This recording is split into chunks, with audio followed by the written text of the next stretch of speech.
Hey everyone, this is Tim from YourSixTech. Today in this video, I'm going to go and show you how to view your saved screenshots on your PlayStation 4. So if I press the share button on my controller, it's going to take a screenshot.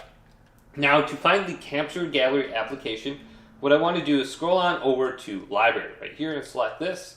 Then go on down to where it says Applications, and this will be already installed on your PlayStation 4. It's called Capture Gallery. Let's select it and open it up and go to Start. Now we have the option to go to all our different video clips and screenshots, or we can go by the individual game, or we can go to Other, which looks like this is just my desktop right here. And when we select a category, we have the option to go to All, or we can go to Screenshots right here and just see our specific screenshots.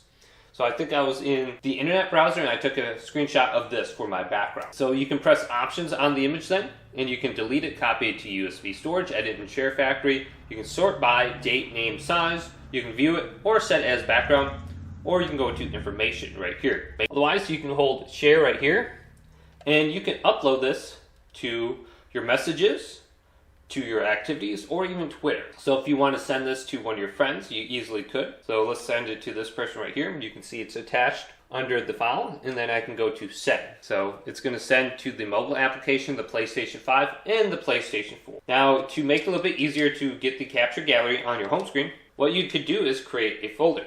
So I created a folder right here, and I just have all my different applications in it. So like Share Factory, the Playroom, the internet browser. So you can press Options on the home screen, and then you can edit a folder or make a folder. And then just go to Content here and select the content you want to add to it. So you might want to just do this with all your applications.